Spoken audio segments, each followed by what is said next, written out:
Okay, hi guys. I'm here with James Hayball, and he is a lovely artist who specialises in sort of landscapes, but fantasy landscapes. So, are you a geek? Completely, 100%, yes. I've been a geek pretty much most of my life, and unashamedly, yeah, I think that's where it's going to continue until the long hours, yes. Yeah, I've always loved fantasy. Who has inspired you throughout your years when you're growing up, sort of like your idols when it comes to artistry? Oh man, so many. I'd say probably to start with Van Gogh, even though I would never ever equate myself to anything near him. The guy was a genius. But yeah, my dad was an art collector, and he showed me a lot of Van Gogh's work. Obviously never had any Van Gogh's works, that would be really cool. But yeah, it just went from there really, and then it carried on, and the more I got into fantasy stuff, I started getting into a lot of the fantasy artists like Frank Frazetta from the 70s, like the granddaddy of, like, you know, kind of Conan the Barbarian and all that lot. And then from there, like, you know, a lot of Dungeons and Dragons artists, you know, such as like Noah Bradley, John Avon, who's here today, who's amazing. And yeah, so it's kind of really gone from there. I'm always discovering new artists. So, not only have we found out that you're a geek, but that you love doing the artistic drawings in fantasy style. Do you play any sort of geeky games? Oh yeah, pretty much. Yeah, quite a lot.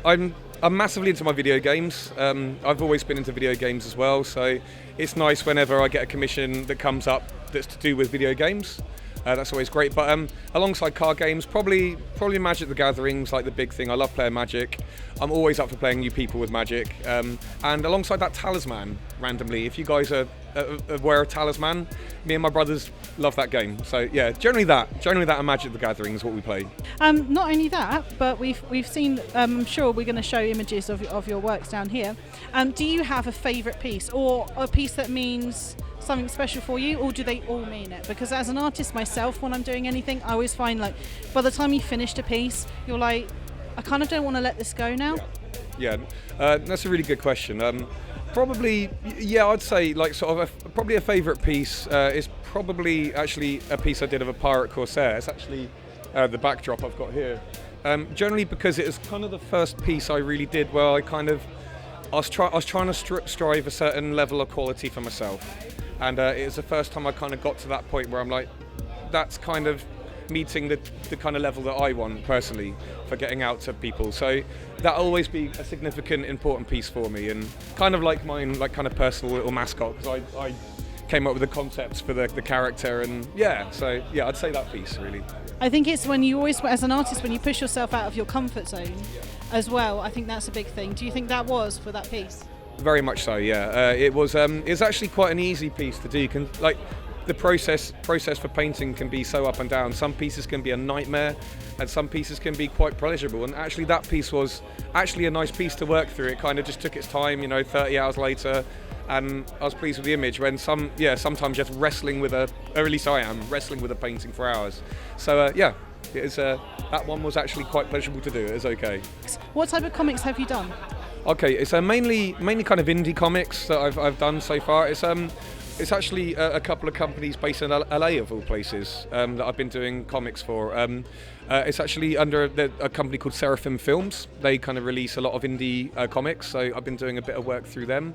And that really was also my introduction really into the comic book world, being an artist doing that. It taught me a lot. It's definitely kind of a thrown in the deep end kind of scenario, but it was cool, you know. It really, the art director was really nice, the company's really cool, and yeah, I'm currently at the moment I'm working on some really interesting stuff for them, which hopefully may be out next year, which I can't really talk about at the moment, but yes, when it's out, I'm sure I'll be bugging everyone with it via Facebook, Twitter, any means I can. Where do you really want to see yourself, like, as an artist in the next couple of years? What would be your awesome, if you could pick anything and anything would happen, you wake up the next day and you're doing artwork for something, what would it be?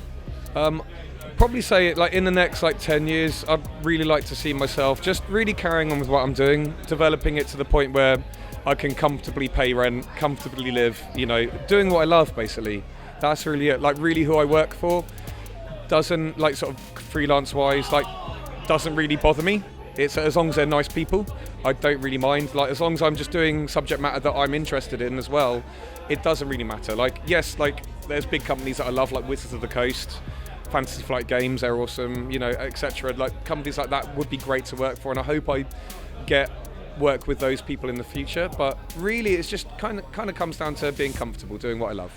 Well, thank you very much for joining us, guys. It's been awesome talking to you. No problem. Thank you very much, guys.